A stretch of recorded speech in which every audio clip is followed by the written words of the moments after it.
Welcome, ladies and gentlemen, to another edition of AIW Behind the Curtain. Of course, I'm your host, Pedro DeLuca. Today, I am joined with one of the top stars to ever come out of Cleveland wrestling.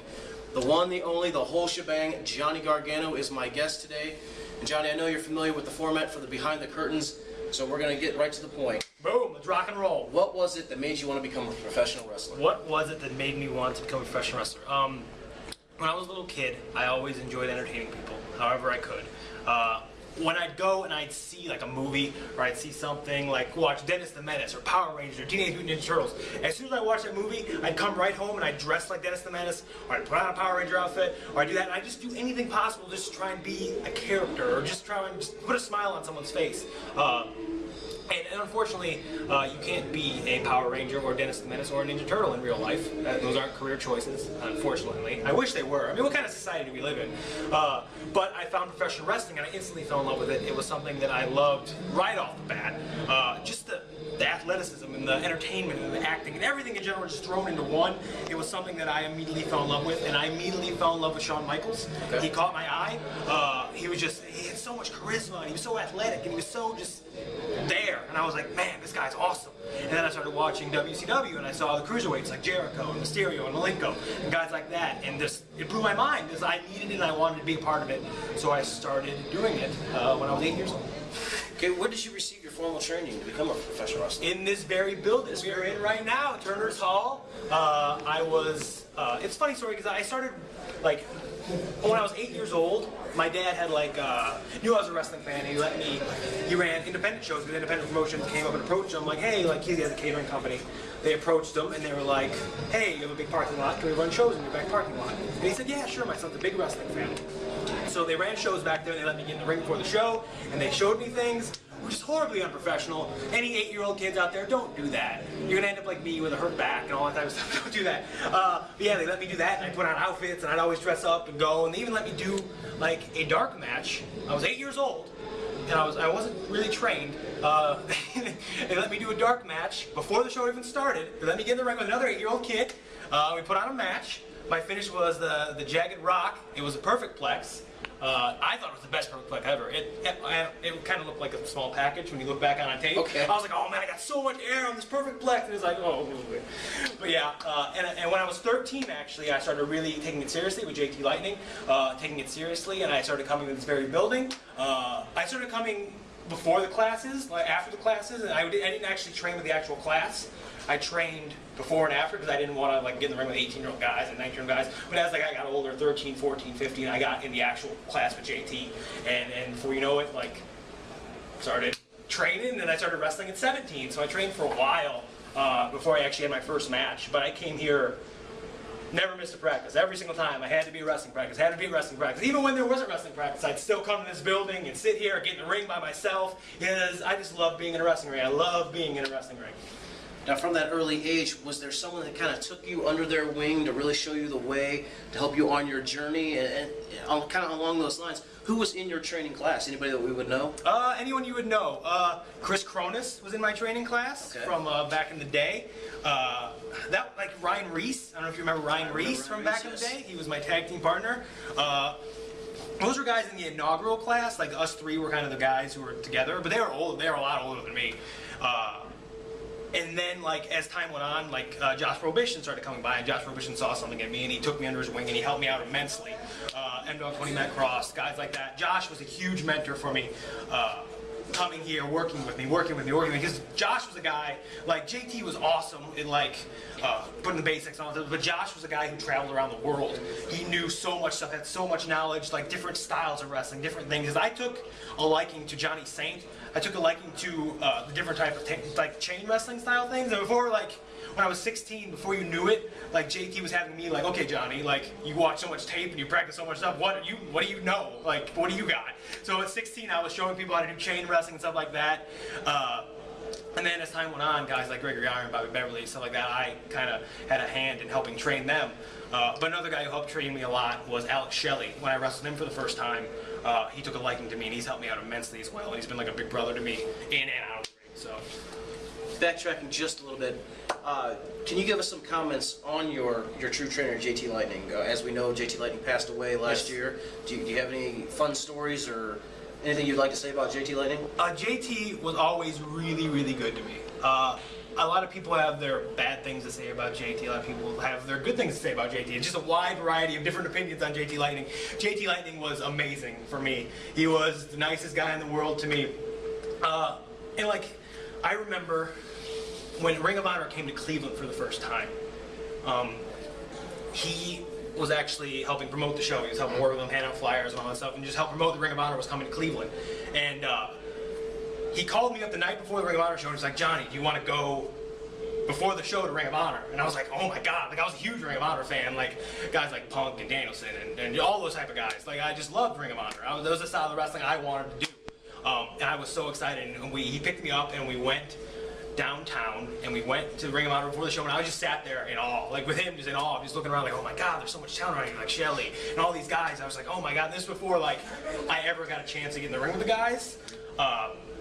And JT even told me like, this is your style. You're gonna be here one day, and you know, luckily I've gotten a chance to wrestle that style and do that sort of thing and be in the ring with guys like Alex Shelley, because that was a big thing that JT did for me too. Is he put me in the ring with guys who were so much better than me and so much more experienced than me that I couldn't help but learn from him. Being in the ring with guys like that, like Alex Shelley, Nigel McGuinness, Christopher Daniels, Zach Gowen, guys who were just immensely talented. I got a chance to be in the ring with them when I was 18, 19. So when you're in the ring with guys like that at 18, 19, you can't help but soak up all of this knowledge. And JT put a lot of faith in me. He put a lot of faith in me at a very young age, and he kind of had a career path for me. He was nothing but good to me. Nothing but good to me. You mentioned some of the gentlemen that you've been able to step into the ring with. As you kind of spread your wings from the Cleveland area scene, can you talk about your expansion all across the nation and all across the UHA nation? All across the UHA nation. You know, it's always been my goal. It's always been my plan. A lot of people, I'm going to do this, I'm going to do that. I've always had a set game plan on how I wanted to go about my career. I figure some guys go to WWE right off the bat when they're younger, and I feel like they're not ready yet. My plan was I wanted to do everything I possibly could on independent wrestling scene. Wrestle everywhere, wrestle everyone, do anything I can. Go to Japan was a huge dream of mine, a huge goal, and I got to accomplish that, which I'm really thankful for. Win a world title, which was something that I got to do in New York City and Manhattan for Dragon Gate USA. You know, it's something that I hold very near and dear to my heart. Those were my plans. Because I think, and I had this conversation with Gabe, I had this conversation where you have to go to school. If you're going to be a doctor, you have to go to school. You can't just go and start operating on people and be successful at it. It's no different in wrestling. You can't just go to WWE and you're going to be a star. Like, that's not how it works. You need to go to school, and the way I figure it, independent wrestling scene, traveling all over the world, that's your schooling. You get to learn how to be a star here, so when you go to WWE, you're ready. You're set. You're ready to go. You know how to carry yourself. You know how to present yourself. You know what to do in that ring, so you're ready to go. And that's always been my game plan. I've always had set goals, and now we got to see what's next on my game plan. I don't know yet. We'll have to see what's next. Can you tell us a little bit about your experience over in Japan? Oh, it was fun besides the earthquake. You know, my dream was always to go to Japan. I always wanted to go to Japan. And my main fear, though, because I'm kind of a weird person, my main fear was going alone. I didn't know what was going to happen. Like, going alone, not having anyone to talk to, being there for a long time. We were there for 3 weeks. Luckily, I got to go with two guys who I consider friends, and Chuck Taylor and Rich Swan. They made the experience so much fun. And like it was cool to get to share that experience with someone. Like to go there alone, like that's cool, like it's a cool experience. But to be able to share my experience with them, we're all experiencing this for the first time, pretty much. And going there, you know, it was fun. You know, I don't think I lived in the moment as much as I should have being there. But I'm sure I'm gonna go back again eventually. But like, it was such a cool thing going there and having it be a dream and a goal and realizing it and getting to wrestle for Dragon Gate. Because Dragon Gate is a huge, plug here, Dragon Gate is such a huge commodity over there. Okay. They're like pretty much like a boy band. Is the best way I can explain it. They're rock stars. You're on the tour bus, and as soon as you get off the tour bus, whoa, people. Like you go into a convenience store, as soon as you go in the convenience store, there's people outside the convenience store on the glass looking in, and like me, Chuck, and Rich were just like, whoa, this is so crazy. Like all these little Japanese people are looking in the window.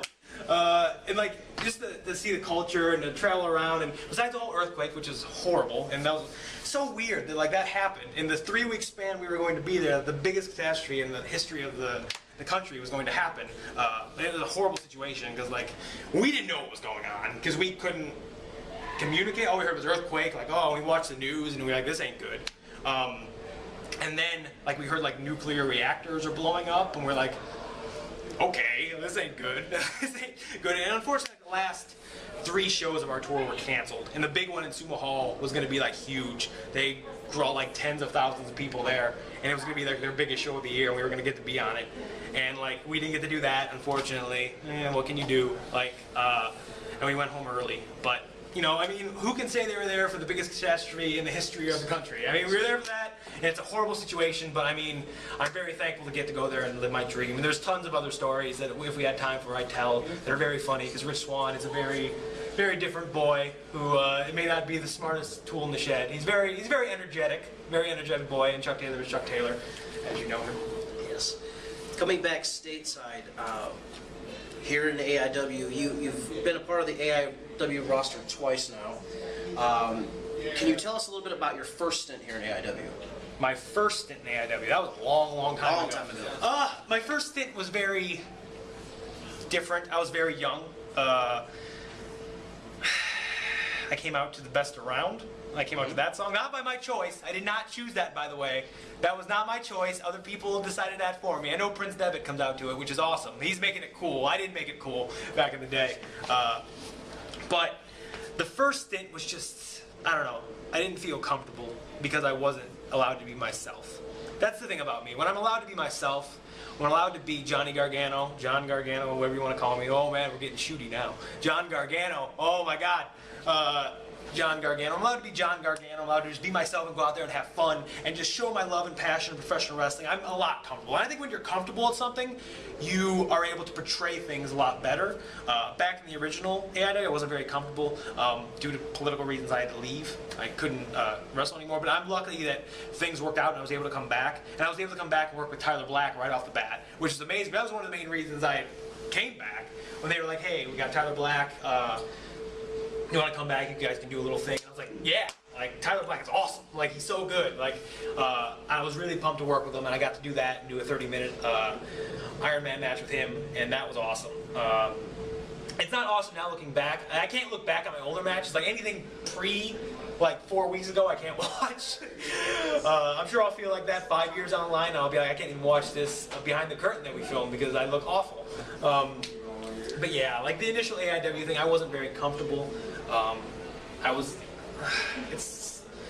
think that was when I was developing myself as a wrestler, as a performer. I was trying out different things. I don't think I really hit my stride I don't think I've even hit my stride yet. I don't think I'm even like close to being a finished product. That's the thing about people too. I think people like get confused because they're like, oh man, he's a good wrestler, he's a great wrestler. Well, thank you, I appreciate the compliment, but I think I'm nowhere near being a great or good wrestler, or even nowhere near being done of growing, and I'm only 24 years old, so I got plenty of time, so.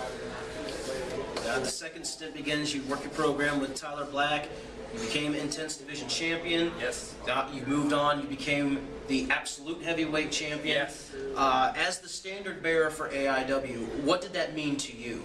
I thought it was awesome. I mean, it was a huge honor. I mean, I've been with AIW for a long amount of time. And I was kind of in one role of being like the Intense Division guy for a while. And I feel like I finally got to break free and show a different side of me and be Johnny Gargano when I got to get in the ring with guys like Bryan Danielson and stuff like that. Bryan Danielson, I cannot say enough good, if that was one of your questions later on, I cannot say enough good things about Bryan Danielson. Bryan Danielson is the best wrestler in the world. No doubt in my mind. You don't know how good a guy is until you're in the ring with him, and Bryan Danielson is amazing. He's amazing.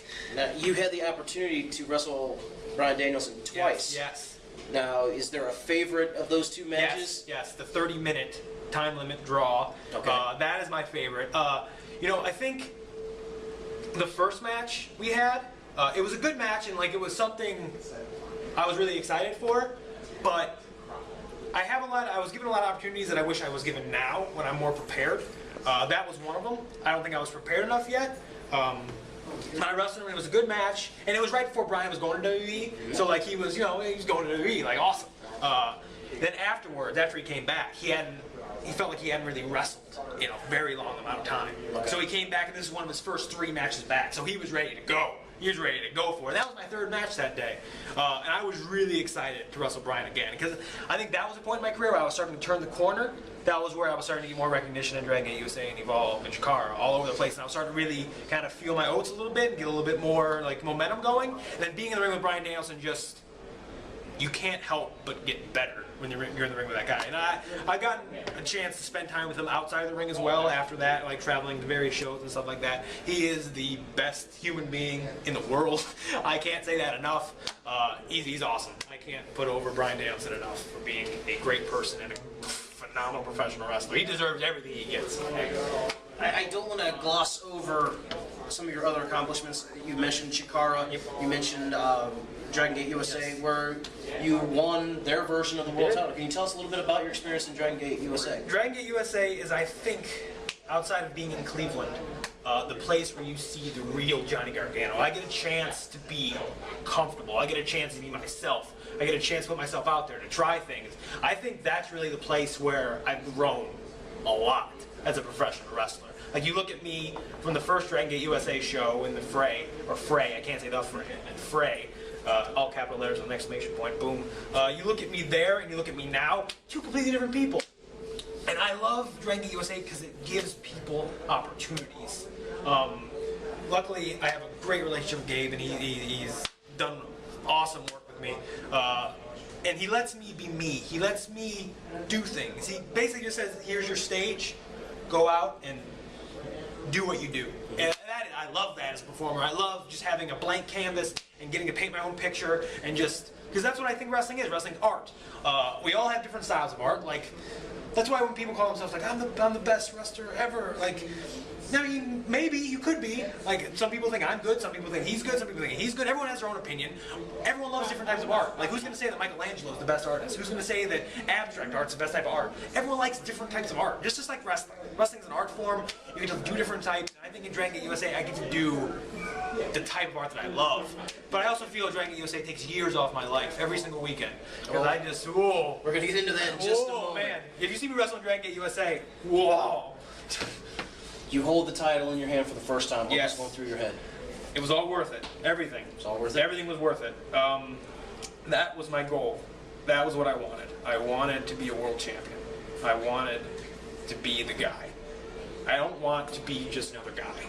I don't want to be just, I'll be a lower mid-card guy, I'll be a mid-card guy. I worked my balls off to get in that spot. Every single night, I wanted to go out there and I wanted to seal the show.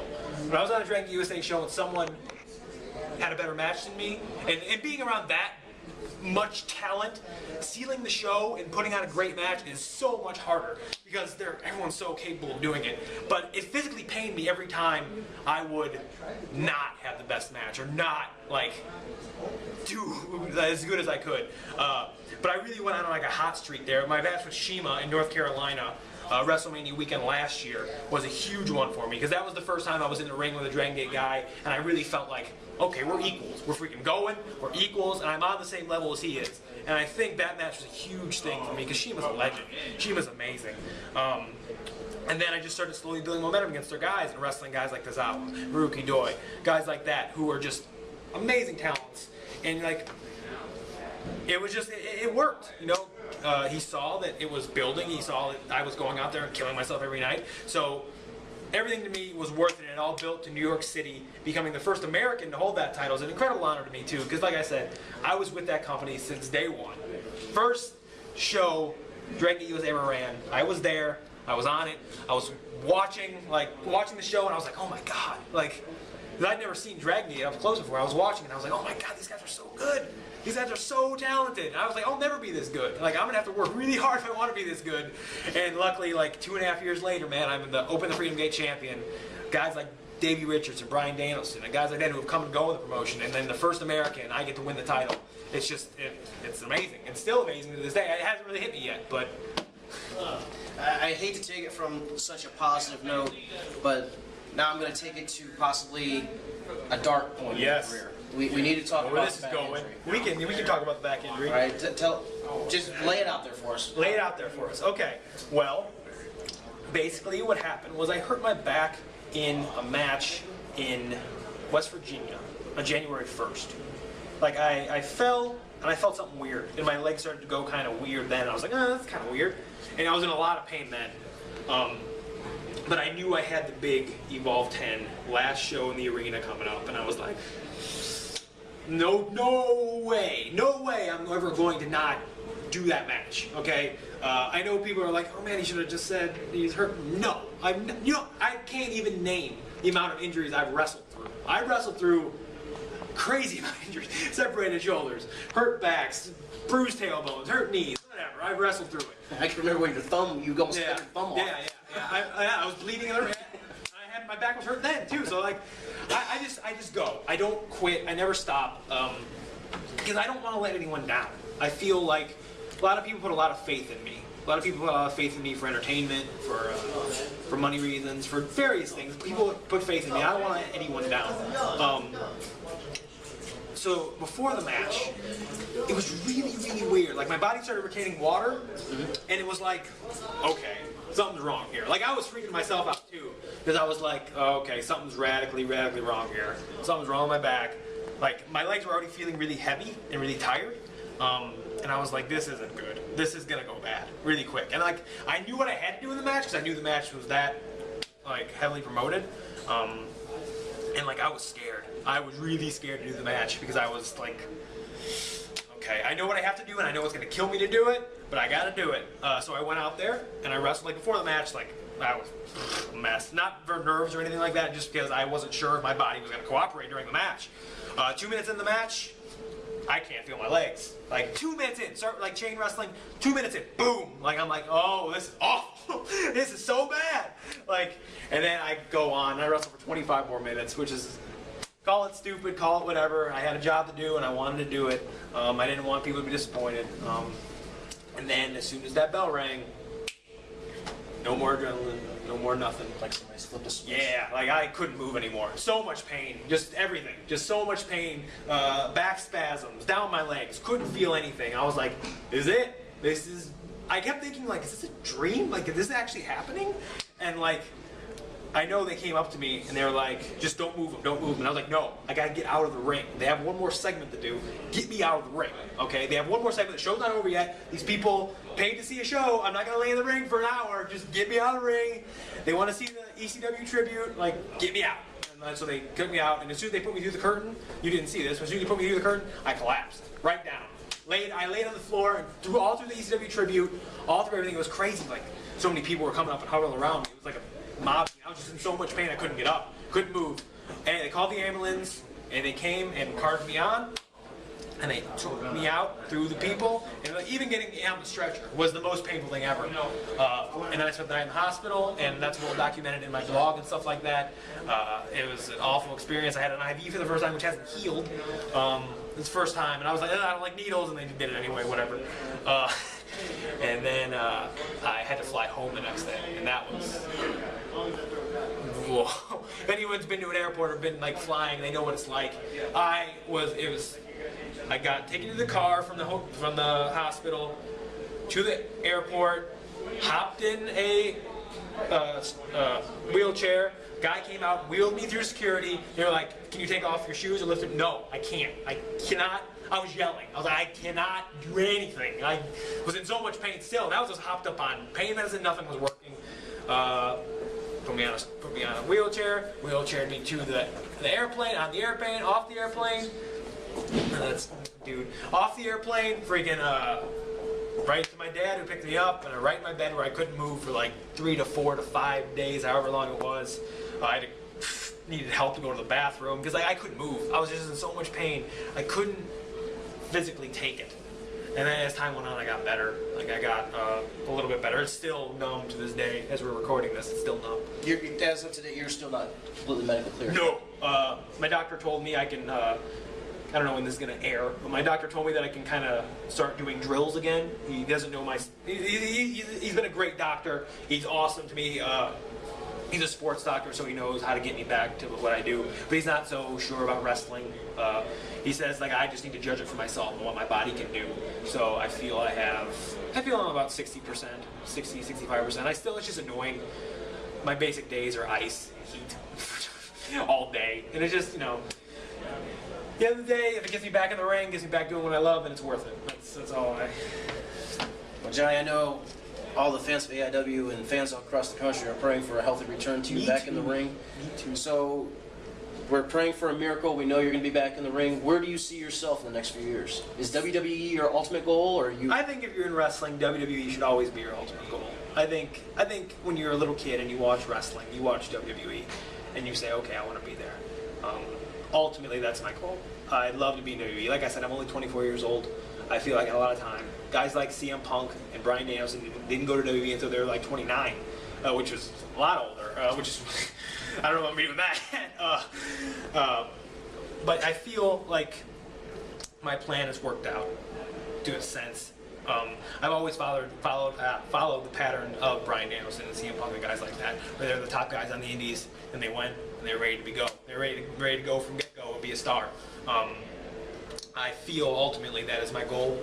That's always my goal. My goal is ultimately the main event WrestleMania. That's, I think, every young boy's dream. That's still my dream. Main event WrestleMania, be the WWE champion.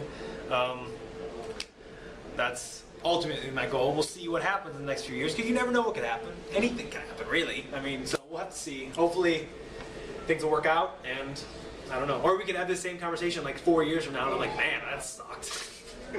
Well, Johnny, I don't think we have to really worry about that, but world champion. Yes. Absolutely one of the top wrestlers to ever come out of the Cleveland area. Johnny, we are hoping and praying for a speedy recovery for you and get back in the ring soon. Thank you for joining us here on Behind the Curtain. Best wishes and best of luck to you in the future. For Behind the Curtain, this is Pedro DeLuca with the whole shebang, Johnny Gargano. Okay, because we're like